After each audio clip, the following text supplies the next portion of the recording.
everyone, I'm Louise, and today I thought I'd show you how to make some really easy ginger biscuits. When I've made recipes before and things don't turn out, it's really disappointing when you put all the effort in, you've got all the ingredients. So hopefully with these you're going to have great success when I show you some of my tips. So here we go. Okay, so first off we're going to start with some butter. I've just chopped some butter up here. And if you want to use margarine, if you've not got butter, that's fine, but I actually prefer the taste of butter to margarine. So I've just chopped that up, 115 grams or 4 ounces of butter, and that just goes in the pan. Okay, so next up we're going to add a tablespoon of syrup. So just normal golden syrup, and so just be careful not to put too much syrup in because that can affect the texture of the biscuit. So I already had a bit in there because I just ran out of syrup, so a little bit in there, and if you need to just tease it out with another spoon, just make sure that you've got a whole tablespoon in there. If you put too much in, then what can happen is your biscuit can be too runny. Okay, so that's the syrup and the butter, and then we're going to put that on a low heat and melt it. Okay, so while the butter and the syrup is melting, you can just weigh out your dry ingredients. So here I've got some self-raising flour, 170 grams. So just pop that into a bowl, along with, I've got 70 grams just of normal granulated sugar. It doesn't have to be caster sugar. Pop that in. And then for this recipe, we're using 1.5 teaspoons of ginger, ground ginger. So if you just pop, this is just half a teaspoon, so I'm going to pop 3 of these in. 1, 2, 3.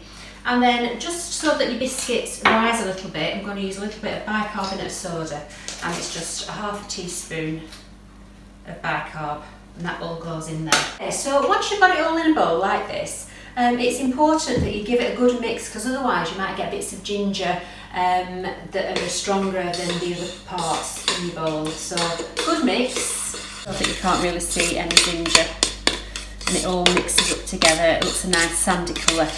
Okay, so my butter and my syrup have now melted, and you can see that it's only just melted.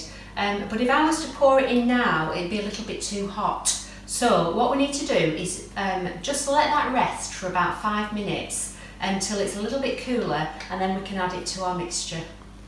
Right, so it's had about 5 minutes, the mixture, to just cool down. So what I'm going to do is just going to pour it in. Now, rather than pour the whole lot in, what I always do is just reserve a little bit in the pan, because sometimes what happens, if you pour it all in and your mixture's a little bit too soggy, you struggle to get it into sort of a biscuit form. So we've got it into here, and then all we want to do is give it a mix. So mix it with a spatula or with a spoon.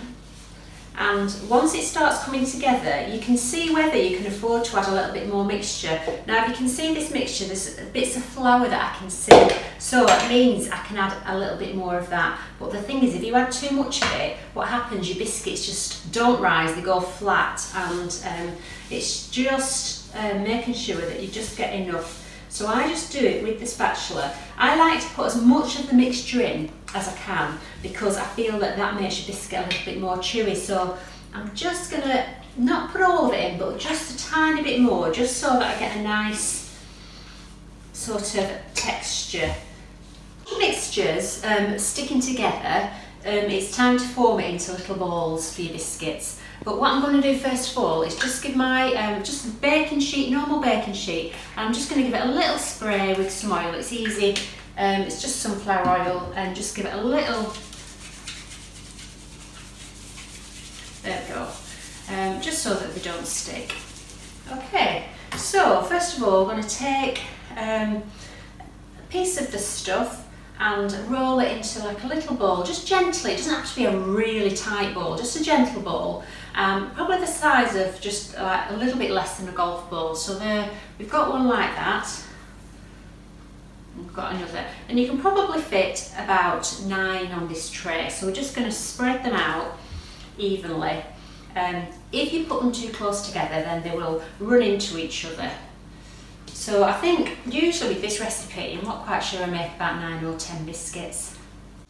Okay, so once you've got all your dough onto your baking tray, before they go in the oven, what you need to just do is just really gently with the palm of your hand, well, not really the palm of your hand, with your fingers, if you just tap each one like that, just press it down slightly, just so that it helps them to form into sort of a shape.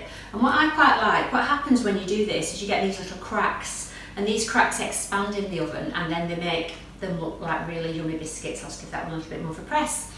Okay, so they then need to go into the oven, gas mark 3 to 4, sort of between 160 180.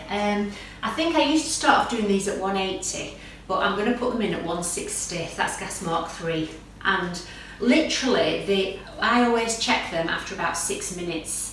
And I think my original recipe that I got from my nana said about 10 to 12 minutes, but I found that they were too hard. It depends how you like your biscuit. If you like it a little bit firmer, then cook them for a bit longer, but I like them so that they're a little bit gooey. Okay, so I'm going to pop these in the oven and check them after 6 minutes, and I'll show you what they're like then. So I've just brought these out of the oven. Now, I did check them after 6 minutes and they weren't ready, so I left them another couple of minutes, that's 8 minutes, and I felt they needed an extra minute, so they've had 9 minutes at 160. Now, what's important with biscuits is you need to leave them on the baking tray until they go a little bit harder, because if I try to get these off now, they just turn to mush. Okay, so I'm going to leave them for 5 or 10 minutes and then I'm going to pop them onto a baking tray to cool. Okay, so the biscuits have had about 5 minutes. Now, the way to tell if they're ready is if you just get a knife, just a flat knife, and just pop it under, and you can just see that that's ready. So all I basically am going to do is just slide them over, slip your knife underneath, slide them over onto the baking tray. They are still a little bit soft, so what will happen is if I do try and pick them up now, they'll just fall apart. So basically, if you just slide them like that, and then I just turn the tray around like this. This batch has made 10 today, and you can see the size of them. If you wanted to make more, you can just make them a little bit smaller, or you could make some giant cookies, and they would take a little bit longer to cook probably. So there we go. So we'll leave those to cool, and that's your ginger biscuits. We'll plate them up after, and you can just see how good they look. If you can just see as well the cracks, and they look really sort of homemade but really yummy. Okay, so the biscuits have had a chance to cool, and we've just popped them on a little plate here, and they're all ready to eat with a nice cup of tea. If you'd like to have a go at making these biscuits, I've added the ingredient quantities in the description below. Okay, so that's the end of my video with my lovely biscuits. I hope you enjoyed watching it. I certainly enjoyed making it, and I'm going to enjoy eating these biscuits in a few minutes with a cup of tea. If you liked the video, please give it a like or a thumbs up, and if you want to watch more, please feel free to subscribe to my channel, and next time I'm going to be making cherry and almond cookies. Until then, see you later.